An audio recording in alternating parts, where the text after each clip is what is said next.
Q99.7. Usher in studio taking over Q99.7. Dude, it is good to see you, man. It is great to be seen.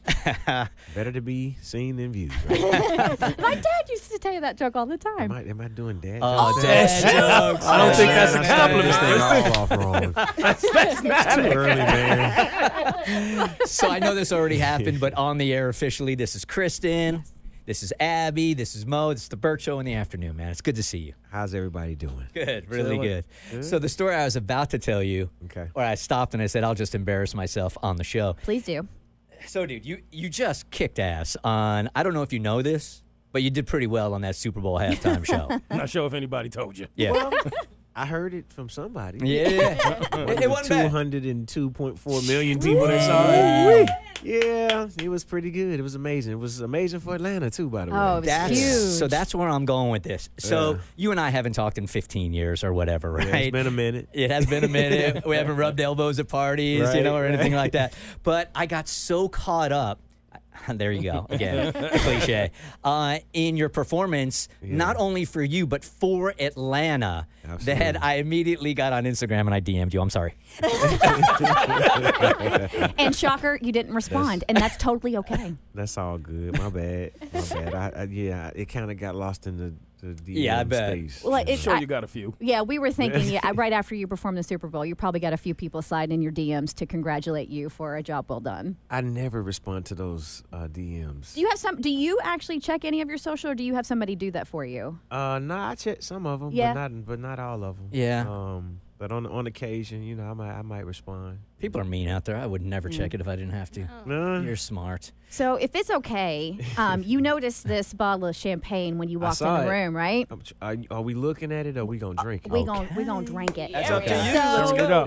we were sitting here and we're prepping for your interview, and I'm like, man, new album, new tour, that killer Super Bowl halftime. You got married. Ooh. We're giving away $100 every 10 minutes. Ooh. You got 6 shows in Atlanta coming up. Oh. We need to celebrate. That sounds like a reason to celebrate. So I brought in some. We're not drinking alone. Y'all haven't. Yes. You with you. Did you think it was just a you and her thing? So I'm gonna go ahead and pop this bottle of Dom Perignon, and we're gonna pour it, and you guys keep chatting, and we're gonna do a nice little cheers, because don't mind the bubbles. Don't mind the bubbles. There's a lot to talk about, man. Yeah. So we brought it up initially, so let's just go ahead and stay there. What? Yeah. No, Super Bowl. Yes. Not the other stuff. We ain't going. We're not. That's done. That's long gone. By the way, on the heels of one of the most incredible albums of my catalog, right? Confessions 20 years later, we got to talk a little bit about some of that moment and the amazing things that happened in it. Because of that moment, I got to tell you some things that happened. Okay. You want to start that? Well, no. We don't have to. Eventually, we'll get there. I'll be here for a minute. You're not ready for me to leave, right? Okay. No, absolutely not. Let's get it started. So my hope is that you'll forget, and then we won't have to cover it at all by the end of the interview. Well, let's start there. Let's just go ahead and start there. Okay. All right.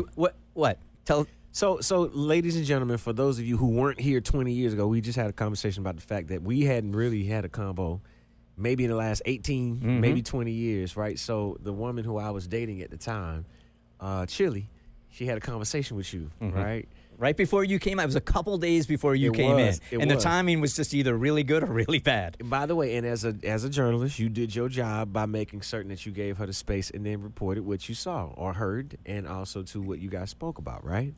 So, pop, there we go.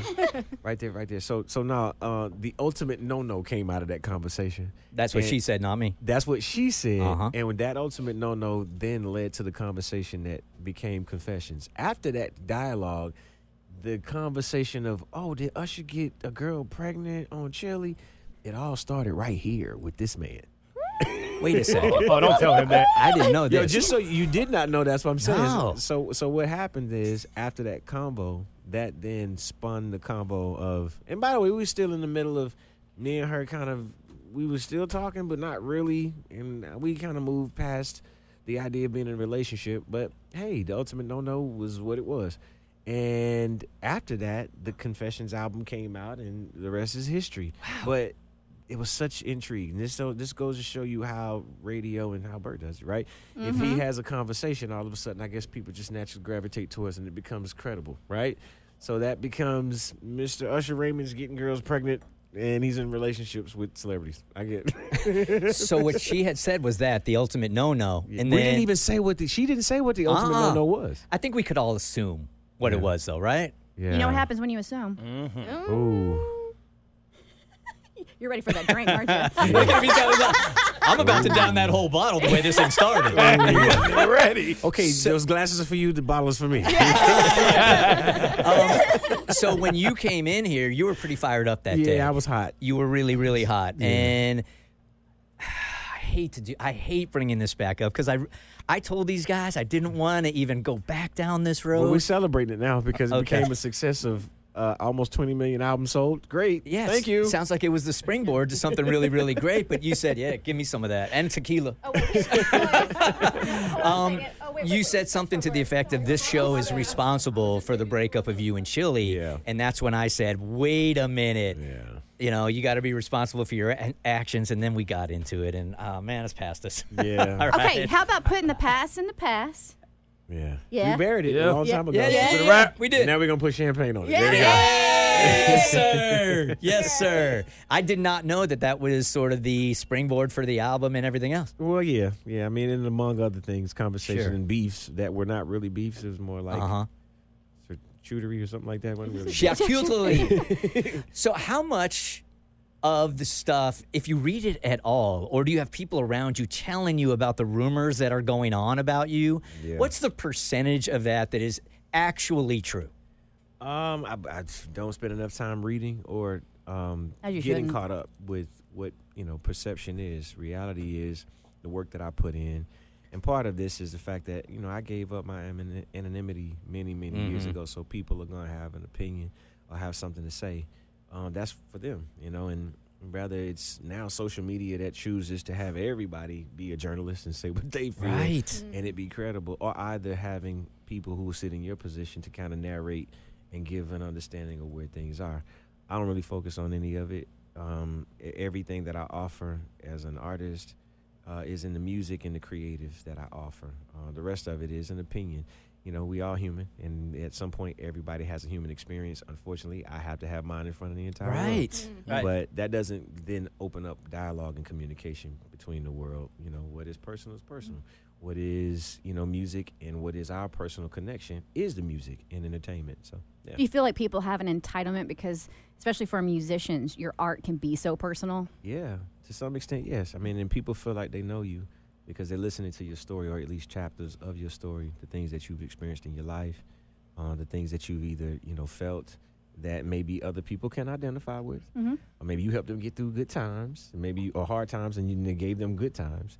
But it's that's our connection, But otherwise, I don't go down far enough to look in the comics section. If I choose to, it's like, all right, gotta go. Yeah, not for me. That's not where I'm at. For as much as this industry and music has given you in your life, has it also robbed you of the ability to be able to trust people? Yeah. It's a bit hard because with every conversation, I guess it initially starts with, I'm going to judge you for face value, but I don't know what you want from me. And maybe there's something that I may say that may be misinterpreted. So the less I say, the better. Also, too, this mantra that I think I picked up is the smartest man in the room is the one who's the most silent. So I listen, and I try to have convo, but for the most part, I'm like, all right, When did you learn that? At what age and at what stage in your career did you learn that lesson where you got like somebody severely burned you or they broke your trust and you're like, I'm going to have to start keeping stuff close to the vest? By the way, it's just life. Yeah. It's not one specific Gotcha. person. It's actually watching other people go through things and then probably experiencing it firsthand yourself. But not one experience or any other. I just, I have friendships and, the things that I have been able to offer in my music, again, doesn't open a conversation and dialogue with each and every person about everything that happens in my life. Makes sense. It's Q99.7. Usher taking over the station today. Yeah. Speaking of rumors and things that people put on you, I've always wanted to ask you this personally. I know they put this mantra on you of Mr. Steal Your Girl, and I feel like you embrace it, but you didn't ask for it. Huh? And see, exactly. So, What are you talking about? so my podcast, I had it going for you for about 3 weeks because I got a thing with my girl where you're the only guy who I've ever had to deal with hearing your name yelled in my ear by my girl, and I don't want to get into the details. I don't think it's necessary. Okay, wait, back up. Oh, nah. We can just move Overshare, past ladies it. and gentlemen. Hold on. She screams my name while you're at what? In Nah. your ear? It was your music. Real in here. It was just the music. To the point where I was going to take her to Vegas to see you, and she got so excited that I backed out of it. I was like, "See, you got too excited. You messed it up." But That's not fair. No, it's not. That's dirty. See, he's different from me. I don't care who my lady is thinking about so long as I'm actually there. Okay, see, that's a whole different another time. That's a different kind of problem. But does that ever bother you that I know you didn't ask for that, and I know that I feel like that was kind of forced on you? That's actually not my handle. That's Trey Songz, Mr. Studio He Grill. says it, but I feel like they give you more pressure for it. Yeah. No. I'm not. I'm not actually trying to steal anybody's girl.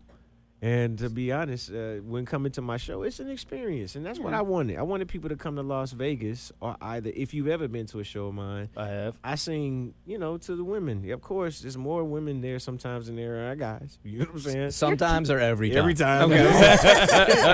He knows his audience. There's nothing wrong with that. But you're playing to an audience that wants to have an experience. That's fun. And that was an intimate experience in Las Vegas. I actually received more requests for women to notice them than guys being mad because they thought maybe it was something. But nah. Will the tour be that way? It could be. Yeah. Is that a personal request? Sure sound like it. Nah, but Maybe. every time I do those types of shows, I wanted to have something that was a bit of the classic R&B kind of experience where you literally serenade a woman. You know what I'm saying? You kind of sing to her, you cater to her, feed her some strawberries and A little champagne. yeah, maybe a little doll. champagne and really put her on the spot and But it's more for fun. Yeah. Never.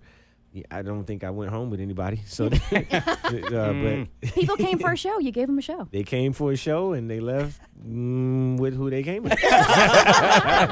Q99.7, Usher taking over today. So on the flip side, I mean, I know Mo's girl, it was all about you, but Don't bring her up. but does that put pressure on your relationships with so many women across the world having a thing for Usher?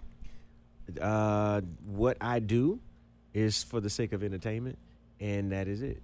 Does it put pressure on the relationship? My wife knows who I am as an entertainer, and she knows who she married.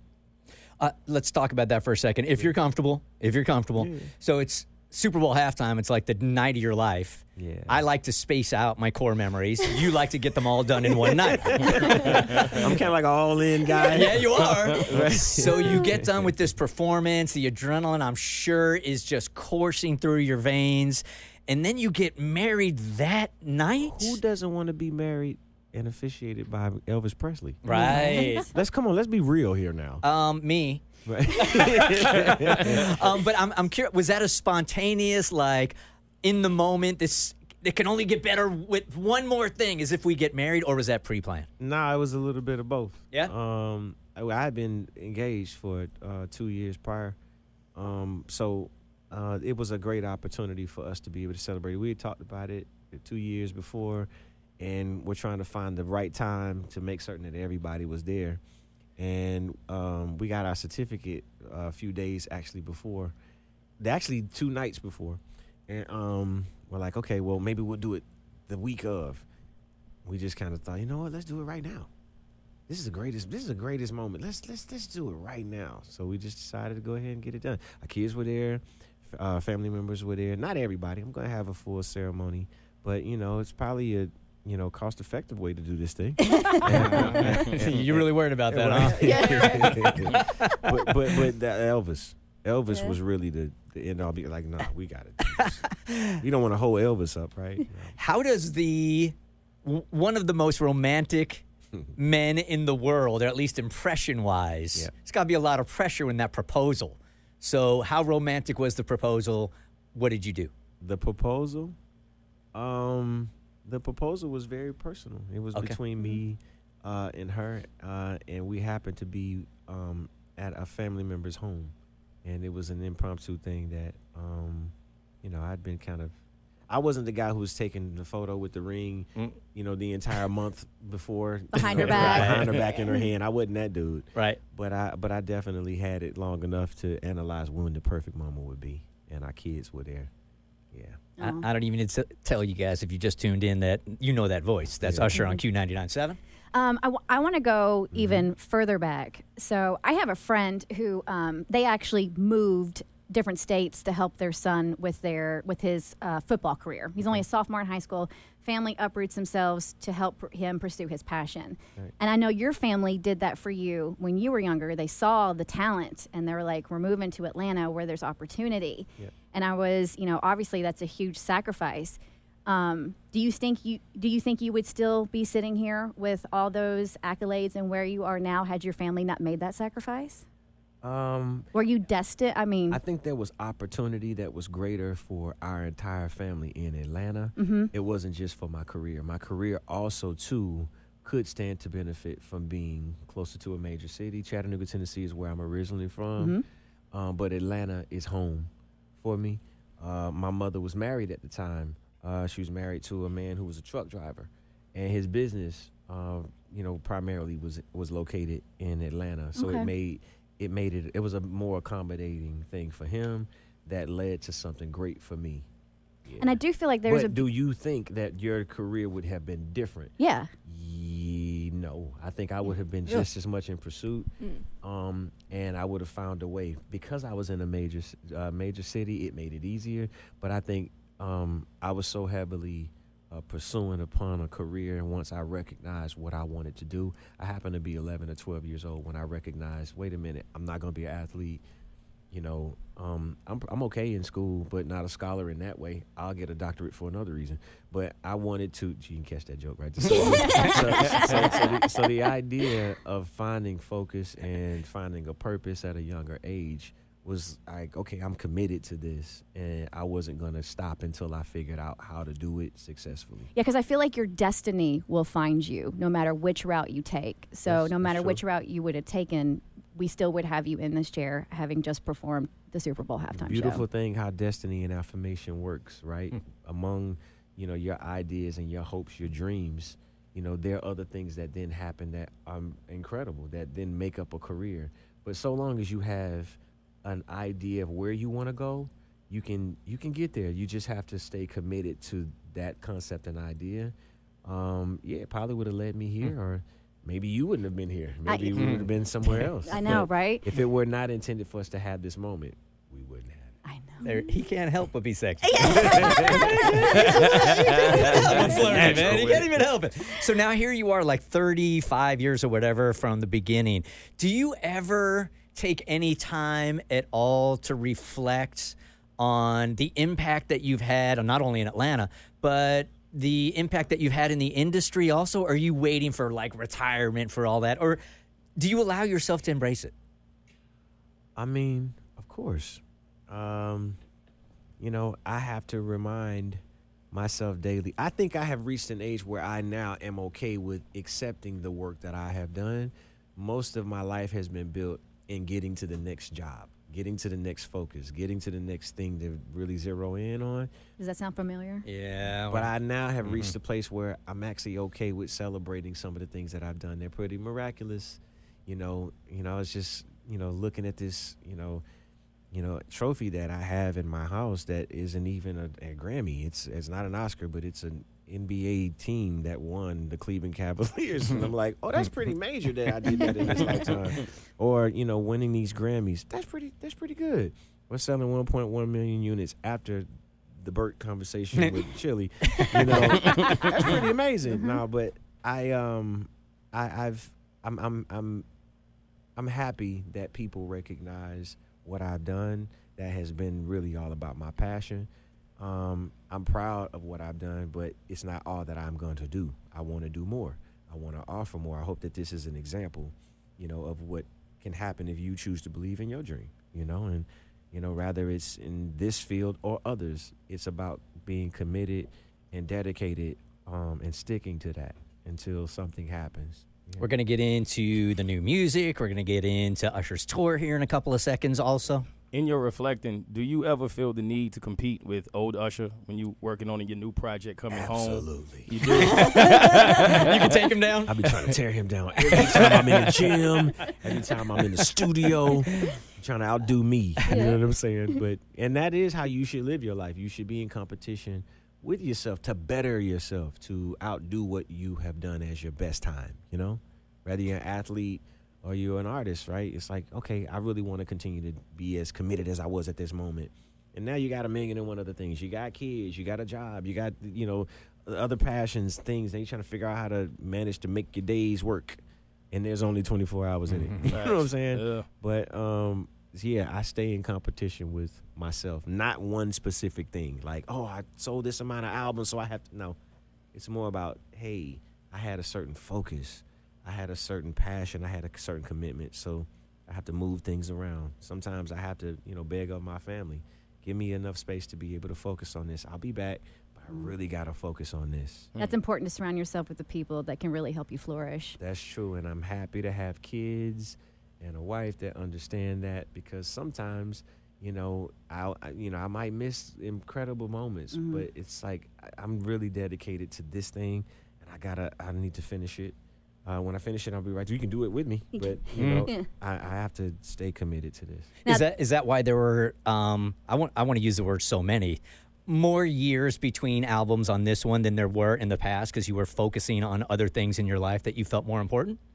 A little bit of it. On the other half, it's just that I just wasn't ready to let it go. I think I overanalyzed everything, analysis paralysis, and then just began to collect a ton of things. And from that said, all right, well, how am I now going to, begin to distribute some of these things that I've been collecting? By the way, went into a pandemic. Yeah, So that was a created buzzkill, wasn't it? That had another year and a half, But Let's do this. WWQ Atlanta. I don't know what that I was was. starting to malfunction in my brain. I was like, do you guys hear that, or is that just me? we just hit the top of the hour.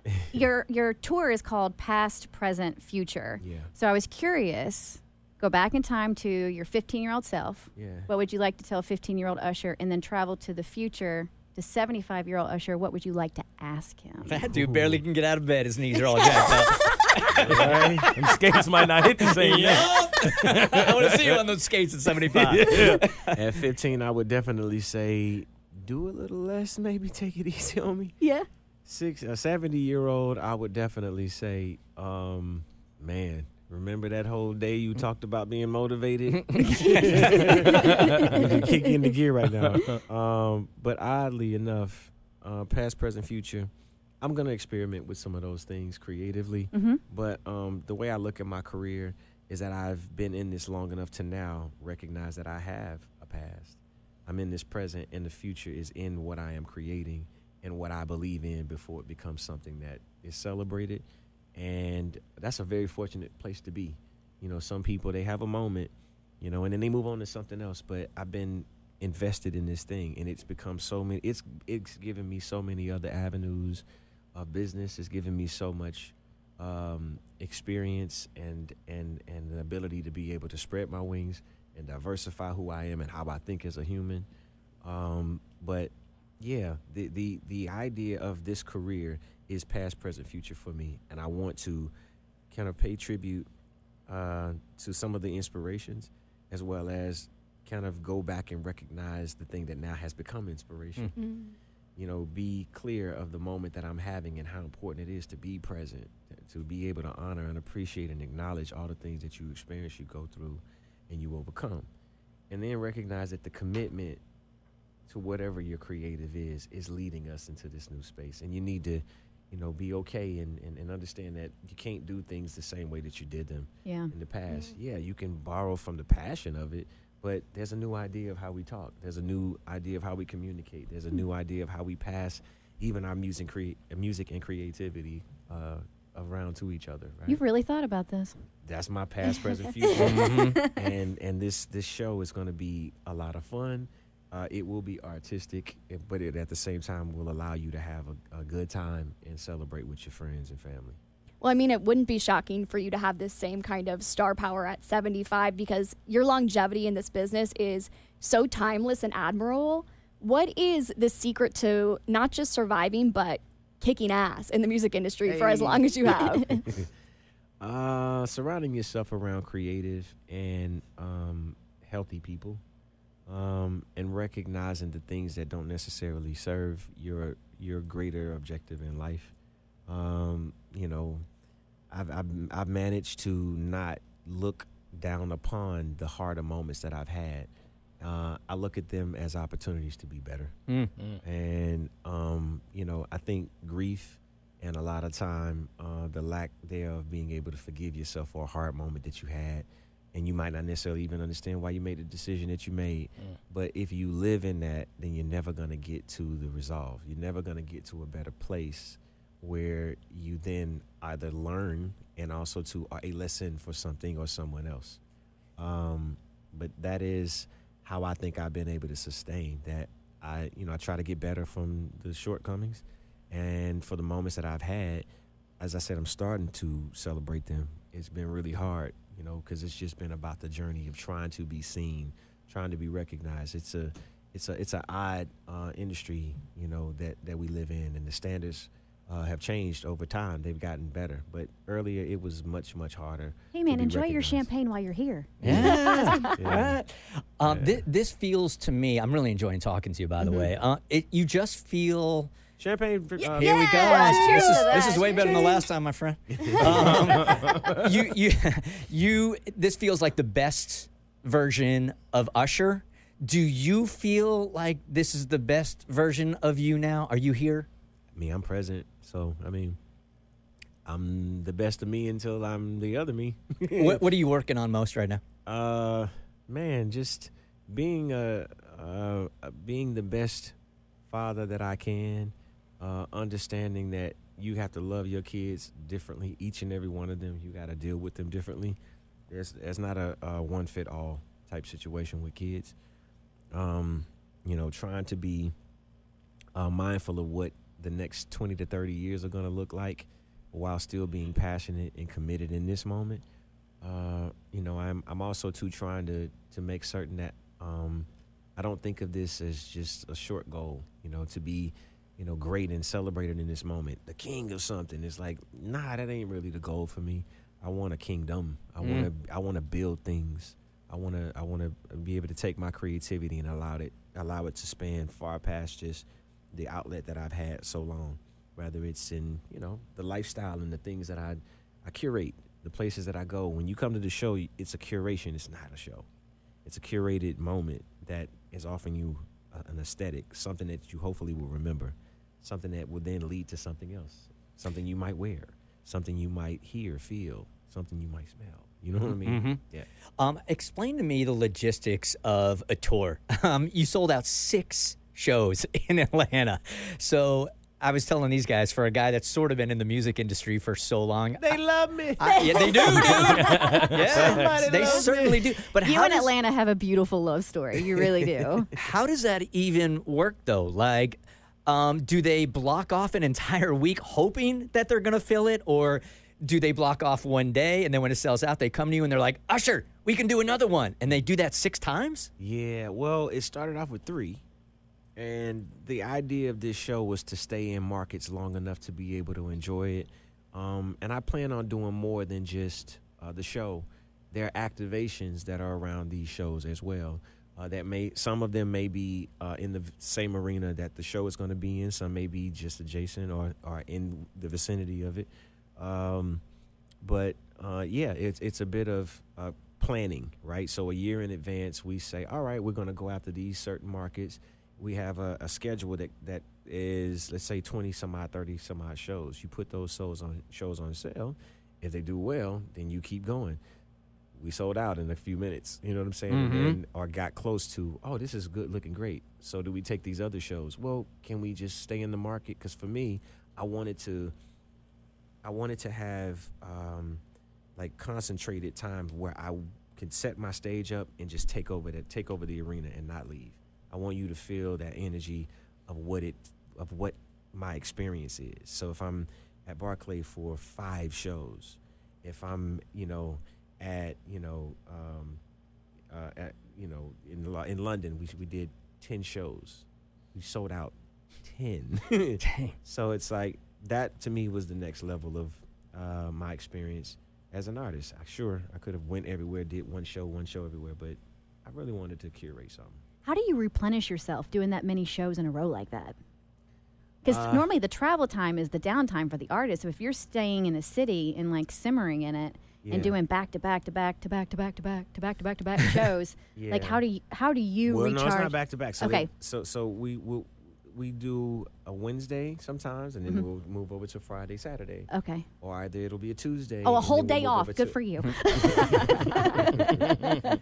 But we managed to make the schedule work based off of what I established in Vegas, because we would do Wednesday, Friday, Saturday, every week.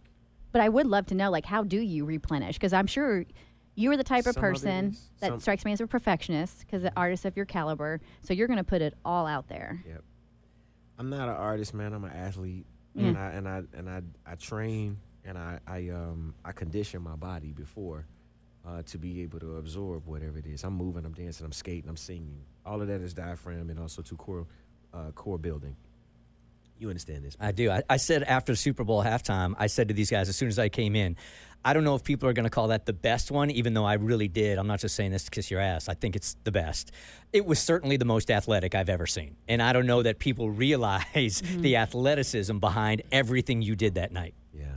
So being able to have an entire staff that travels with me, I have an entire gym that basically travels everywhere I go. It has cold dips, hot dips in it. It's got a sauna in it. It's got, weights. It's got bands. It's got, aerobics balls. It's got mats and stuff where I do yoga. And, that's basically how I sustain my body over time.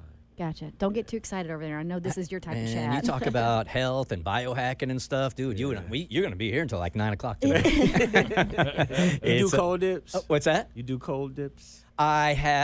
Yes, I do. I came in for about 4 months telling these guys in the morning I would turn the shower on as cold as it would go for a minute and a half, and I loved it. And then it got cold in Atlanta, and I said, I'll wait till spring. Do you do them? Yeah, it's imperative, man. Especially after you've, done a 2-hour show where you're dancing and you might have a slight twerk or something like that. And you're like, got to manage to work on this. Cold actually just helps to rejuvenate the You body. go cold sauna, cold sauna. Yeah. All right.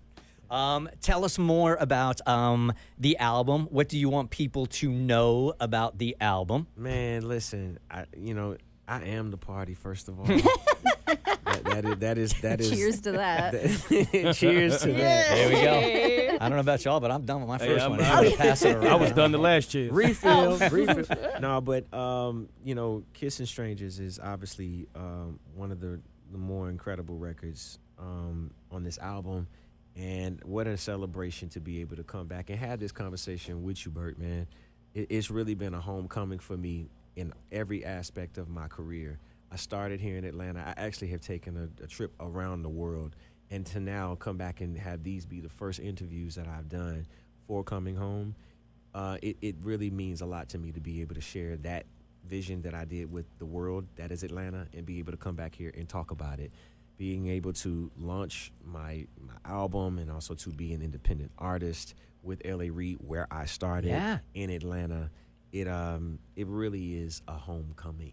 Well, I feel like you are a huge part of those shirts you see people wear where it says Atlanta influences everything. There you go. And United States of Atlanta. It's not just here. I was telling these guys, I like to travel, not like you. Certainly not the way you do. But when I travel around the world, I am always present that wherever I am, there's music from Atlanta being played, specifically you. Like, it doesn't matter what corner of the world that I am in. I was in South Africa not so long ago. I couldn't get away from you. There you are everywhere.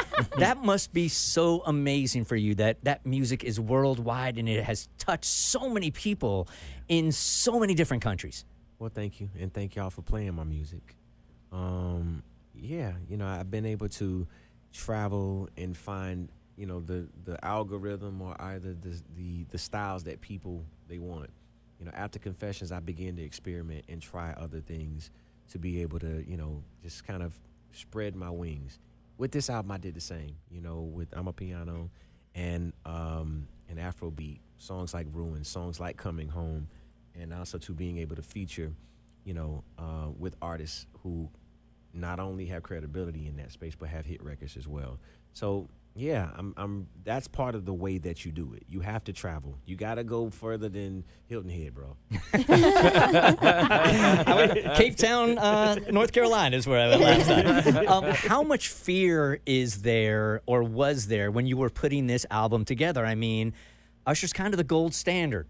So when you're putting a new album out, is there any fear? Is there any pressure? Absolutely. Yeah. I told you I had a ton of songs for a long time and was reluctant to put them out. Analysis paralysis. You're like, well, it's going to be good enough. Is it enough? Did I get every song? Does it have enough tempo? You just kind of get to the point where you're like, okay, let it go. You got to let it go, man. So it literally paralyzed you for a little while. A little bit. Yeah. It did. And again, the pandemic slowed everybody down, and my motivation changed again. I had a lot of stop-starts in the process of creating. So when I finally got to the other side of it, I collected, a healthy amount of music that would then give me an opportunity to tell a full story. So when you're listening to it and then you begin to understand, oh, wait a minute, I'm not just listening to one moment of his life. I'm listening to a journey that I might be able to identify with because I've gone through it as well as a woman or a man, right? And that transformation that happened over the series of the 4 years that I went through making this album, I was, checking in at different points. Went from a single man all the way up to a married man on this album. With the fact that you've been crushing shows for so long, did you have some of those same jitters for the Super Bowl, or did it feel like business as usual? It felt like Vegas as usual. But business as usual, there's nothing like the 12 minutes that turned into 15 minutes for me. It's really, really hard to curate a 12-minute show because you don't want to miss anything. You want to make certain that people get enough. You want to make certain that they feel something. I shared the stage, obviously, with a lot of people that helped to be able to make certain that it felt like a full experience. And yeah, I was more anticipating getting to the stage and doing it, not the jitters. I will say this. Let me see, about 2 hours prior to hitting the stage, my back locked up. Oh, come on. Yeah, it was crazy, right? So early that morning, me and Will, we went back to, it's funny because I'm shooting a documentary and I did not allow my cameras to be there because I just kind of woke up and was like, you know what, I got this idea. Will, meet me at the rehearsal space. So I go in there and I'm rehearsing the moment where I slide through his legs and I do a split and something happens. But I don't tell anybody. I'm like, okay. Could anybody see it? Could anybody see it on your Nobody face? saw it. No one So saw it. nobody saw it. He and I were the only two people that were there. But I didn't tell him either. I'm like, okay, cool, fine. So we go to rehearsals. We go through the full thing. This is the first time, by the way, that I'm on, because they wouldn't allow you to actually be on the grass prior. So I'm like, okay, I hope that I don't slip because now my shoes, do they work with me? I mean, I'm not dancing in cleats, you know what I'm saying? So I had to do that. So I'm like, my back is getting a little tight. So right before getting ready to hit the stage, I literally have to call my trainer to come in. He does not have credentials. So now you got people scrambling all around to try to get this guy in to help open my back for the show. Man, I was like literally like, oh my. Have you ever had your back lock up? Not really, no. Okay, cool. You don't have that. No, I'm young, man. my age, you don't got to worry about those things, dude. Pain that, would have definitely killed the whole performance. But, man, thank God for Mike Mencia. He works for two guys. He works for me and LeBron James. And humble flex. Who? Yeah, right? He's not so humble. Look, my dude, I could keep you in here forever. I got one more question. Look, you can do whatever you want. I just let you know that there's a dude behind you telling wrap it up. Oh, I couldn't see it, so it doesn't count. All right, so you were out there performing. How long after the Super Bowl halftime show aired did you actually sit down and watch yourself perform? Man, I got married, so I didn't really stop to we found out about that the next day. So when did you actually finally It wasn't until the next day. Yeah. That I got a chance to take a real look at it and like enjoy it. There were moments because there was this Alicia Keys and Usher moment that happened. So I was like, wait a minute, we rehearse this the same way every time. Obviously, the world is obviously making something more than what it was. But I had to look at that, and we spoke. And I was like, okay, we cool. She's like, yeah, no, we cool. Spoke to Swiss, was cool. But other than that, man, I didn't really get a chance to enjoy any of it till maybe a week later. Week later, really? Yeah. Mm-hmm. Did you watch other halftime shows leading up to it? Yeah. You did. And were you pulling some stuff from others and say, I can do that, or I'm not going to do that, or? Absolutely. There's tons of inspiration throughout the entire thing. It's an education. If you look at it and you really do understand the past, present, and future idea of it, it pays tribute to so many of my influences. Huh. The choice of even my songs, and also to the dance and some of the wardrobe, all kind of tributes to the artist and the things that I'd been inspired by. You're proud of it. Very proud of You it. should be. Where in your mind does it rank as far as Super Bowl halftime shows go? It's the greatest ever show that I've ever performed Okay. in my mind. Good answer. I can't say in comparison to somebody else's, but I'm gonna tell you, Yeah. for me, it was one of the highlights of my life, and I really enjoyed it. Great. Right. So all of the shows up until that point, I think I was analyzing or trying to figure out how to make certain that everything was perfect. I ran it so many times that by the time it was the moment to go, I could just enjoy it. I literally was on cruise control, other than my back. But other than that, I was like, I'm really enjoying this moment. Not often do you get a chance to stop and look and realize. It's almost like this moment that happens in a movie where it's like the fourth wall comes open and you get a chance to look at the world. It was that kind of moment for me. You know, there's that old saying that youth is wasted on the young. Don't you wish that we had this perspective back in the day? Yeah. You know? Because you certainly have it now, man, and it feels good, right? It does, man. It does. And if we could choose to celebrate all the moments and be okay with the journey, I think that we could maybe learn a little bit quicker. Maybe for the people who are listening to this, who are eager to get to this place of success, celebrate your moments where you think you're down just as much as you celebrate the moments when you're up, because they mean something, man. They mean something, and they're going to make you better. They're going to make you grand. They're going to make you great.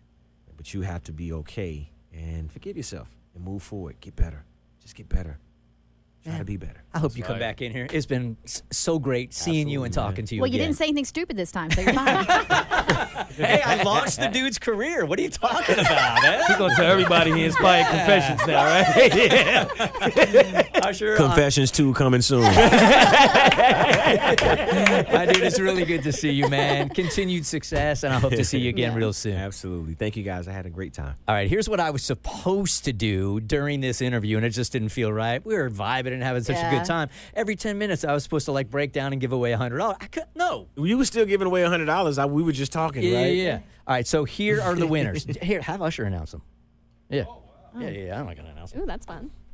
Oh, Are they getting tickets, or are they? They are all qualified for tickets with $100, and one of them will win tickets to one of your 42 shows in Atlanta. So Christy from Covington, she actually won, and Jackie from my side of town, Alpharetta, Courtney from Northwest Atlanta, and Teresa.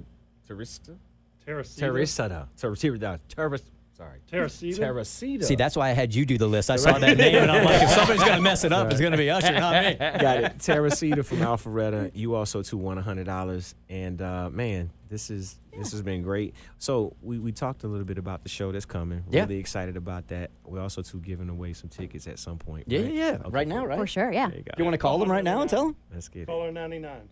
Caller 99 right now? All Let's right. go. Caller, you want to stick around and actually do this winner? Let's do it. I'd love Okay, to. it's 404-741-0097.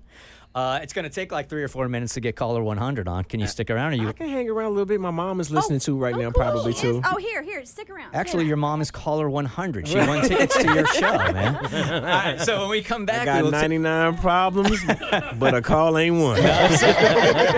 It's the Bert Show in the afternoon with the Usher takeover. It's his radio station. We already know this. It's his world. It's his world, so it might as well be his radio station. You let me have it my way, finally, bro. Thank you. Well played. Well played. Usher's been in here for an hour, and we thank you for your time. You know, as we're playing more Usher songs, and we were talking about your tour also, we're going to give away some tickets here in just a second. Yeah. How do you, I've always wanted to ask this. One last question, and then we're done. How do you continue to keep the passion on stage when you have been doing the same song for 20-something years? How do you make it sound like it's the first time that you're doing it? To act as though it's the first time I'm doing it. To be honest, right, there is a song that everybody's like, you know what? I don't want to do this song again. I've never approached it like that. I always, I try to think of how I felt when I first decided to do it. And I try to, most of the time, if it's, because that's normally the song, I'm like, I have to sing this song again. Yes, you do. You're going to have to sing it forever. You'll be 70 and you'll still have to sing it. You might not move the same, but you're still going to have to sing it. No, but I try my hardest to go back to how I felt when I finally connected, because it was something about that album, something about Confessions. We're celebrating the 20th anniversary of Confessions this year. Bert, thank you so much, man, really. But I'm glad I could be your inspiration. But all of those songs mean so much so that for my festival, Lovers and Friends Festival in Las Vegas, I'm dedicating the show to Confessions. Oh, wow. So we'll be performing the entire album of Confessions at my festival this year. Oh, he's dedicating it to you. I'll be front row. You're going to go, this dude. But every time I perform, man, it's like you got to pull that energy. And it's at the end of the show, so I'm normally like dead tired. Yes. But something about that ATL movement and that ATL energy, it just comes out of nowhere. So if the record industry came to you and they're like, hey, Usher, sorry, we have run out of storage on our iCloud, and we only have room for one Usher song, and it's going to be the one that everybody is going to know, and it's going to represent Usher, what's the song you're allowing them to play for the rest of their life to represent? The rest of their life? That's it. And there's no more Usher songs because they're out of storage. Oh, see, I'm a current dude. I live in the present, so I'm going to say Kissing Strangers. You better play it, and we're going to keep playing it and keep playing it. I think that's safe. Okay. All right, so let's give away some tickets here. Look, we're off the clock. I mean, we got done at 10 this morning, so you're doing all the work. We got 99 callers, but we're looking for one. Here we go. Pause. Is it 2? Yeah, we're gonna do 99 and 100. All right, so let me teach you how radio works. All right. You just say, "Hey, Q99.7, who is this?" All right. Okay. Go for it. Yo, Q99.7, who is this? Yeah, this is Brian Hayes. Nice for you to talk to you, man. Nice talking to you too, man. I hate to inform you, but you are the 98th caller. No!